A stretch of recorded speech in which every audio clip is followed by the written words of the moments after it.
चलिए आप बताइए, एक इंसान को सबसे ज़्यादा किस चीज़ से प्यार होता है? नहीं, मैं पैसे की बात नहीं कर रही। आई एम टॉकिंग अबाउट इज़्ज़त। So hey, what's up guys, welcome to our channel and let's discuss new and fire topic, defamation under law of torts. Defamation का मतलब होता है कोई भी ओरल या रिटन स्टेटमेंट जिससे एक पर्सन की रेपुटेशन डैमेज होती है। इन सिंपल टर्म्स, हर वो फेक और मलाशियस स्टेटमेंट जिससे एक पर्सन के कैरेक्टर, फेम और रेपुटेशन पे इफेक्ट पड़ता है, वो डेफेमेशन के अंडर इंक्लूडेड होगा। मान लीजिए कि आपसे किसी ने पूछा कि डायमंड का नेकलेस किसने चुराया और आपने किसी इंसान की तरफ इशारा कर दिया जिससे सबको विश्वास हो जाए कि उसने ही चुराया है, तो आप उसे डिफेम कर रहे हो अगर उस इंसान ने कुछ ऐसा नहीं किया है तो। So let's discuss some of the important essentials of defamation. The first is that the statement must be published. मतलब कोई भी चीज़ को defamation तभी कंसिडर किया जाएगा जब वो written या oral किसी भी फॉर्म में published होना चाहिए।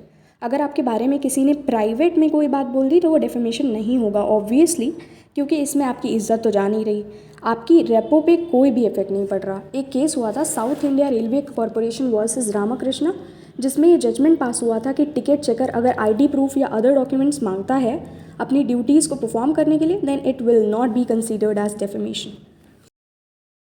दूसरा एलिमेंट ये है कि the statement must refer to plaintiff, मतलब ये कि वो स्टेटमेंट किसी पर्सन, ग्रुप ऑफ पर्सन्स के लिए किया जाना चाहिए और जिसको भी किया जा रहा है रेफर वो एक्सप्रेस या इम्प्लाइड होना चाहिए। अगर वो पर्सन जिसके अगेंस्ट वो स्टेटमेंट दिया जा रहा है वो रिकॉग्नाइज्ड है तो फिर उसको नाम से मेंशन किया जाए ऐसा ज़रूरी नहीं है। जिस भी पर्सन को डिफेम किया जा रहा है वो जिंदा हो या उसकी डेथ हो गई हो, दोनों ही केसेस में डेफेमेशन माना जाएगा। बट डेड पर्सन के केस में सूट या केस वही फाइल कर सकता है जिसका इंटरेस्ट इन्वॉल्व हो। इसके अंडर भी एक केस हुआ था। The case was Harsh Mehndi Ratta versus Maharaj Singh, जिसमें ये जजमेंट आया था कि डेफेमेशन का सूट वही फाइल कर सकता है जिसको डिफेम किया गया हो, ना ही उसके फ्रेंड्स या रिलेटिव्स वो एक्शन नहीं ले सकते हैं। The next element is statement must B defamatory. That means कि स्टेटमेंट ऐसा होना चाहिए जिससे पर्सन की रेपो पे इफेक्ट पड़े। डेफेमेटरी स्टेटमेंट वो होता है जिससे सामने वाले पर्सन को लेकर जो लोगों की पॉजिटिव थिंकिंग है वो नेगेटिव में कन्वर्ट हो जाती है। जैसे कि कोई पर्सन कोई डिग्री होल्ड करके बैठा है, जैसे आप लोग ही एडवोकेट बन जाते हो और कोई आपको बोले कि आपके अंदर वैसी कोई स्किल्स नहीं है तो उसको डेफेमेटरी कहा जाएगा। नेक्स्ट जो एलिमेंट है that is intention of wrong doer. That means वो पर्सन जो स्टेटमेंट दे रहा है वो ये जानकर दे रहा होगा कि सब लोग उसकी बात पर विश्वास कर लेंगे, और क्योंकि वो गलत स्टेटमेंट जानबूझकर दिया गया है जिससे किसी की रेपुटेशन पे इफेक्ट पड़ रहा है तो वो डिफेम करने के लिए जिम्मेदार होगा। Next element is that statement must be false, मतलब वो स्टेटमेंट गलत होना चाहिए, क्योंकि अगर स्टेटमेंट सही है तो डिफेमेशन का तो सवाल ही पैदा नहीं होता। लॉ कभी भी किसी को सही बोलने की सज़ा नहीं देता, चाहे वो कैसा भी सच हो। And that's all. समझ में आया ना? अगर ना आया हो तो आप कॉमेंट्स कर सकते हो। Now let's discuss about types of defamation. Mainly तो दो टाइप्स के होते हैं, slander and label. Let's discuss about slander first. झूठ बोलो, बार बार झूठ बोलो। हाँ बिल्कुल सही। जब स्पोकन फॉर्म में मतलब बोल कर किसी पर्सन को डिफेम किया जाए तो वो स्लैंडर होता है, बट यहाँ पर प्रॉब्लम ये होती है कि इसको प्रूव करना मुश्किल होता है।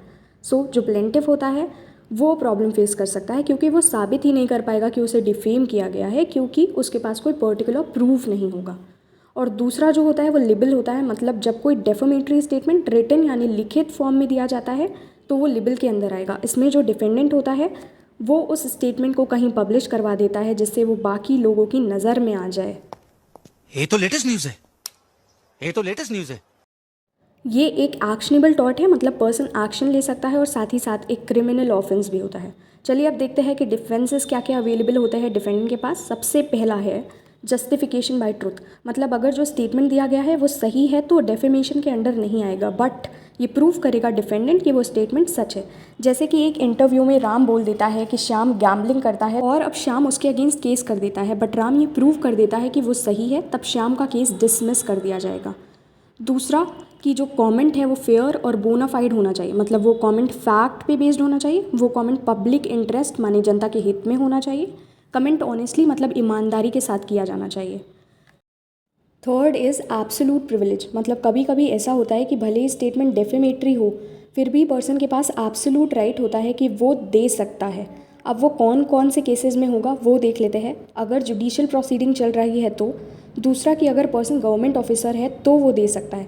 तीसरा कि पार्लियामेंट में डिबेट चल रही हो और उस दौरान विधायकों के द्वारा दिया हुआ statement, for example A parliament का मेंबर है और वो प्रोसीडिंग के दौरान बी को डिफेम कर देता है, तो यहाँ पर ए को एब्सोल्यूट प्रिविलेज के अंडर प्रोटेक्शन मिल जाएगा।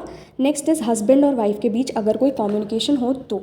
And the next is consent, मतलब वो स्टेटमेंट अगर प्लेंटिफ की कंसेंट यानी मर्जी से दिया गया हो तब भी पर्सन जो स्टेटमेंट दे रहा है वो डिफेंस क्लेम कर सकता है। And that's all for the day. Bye guys.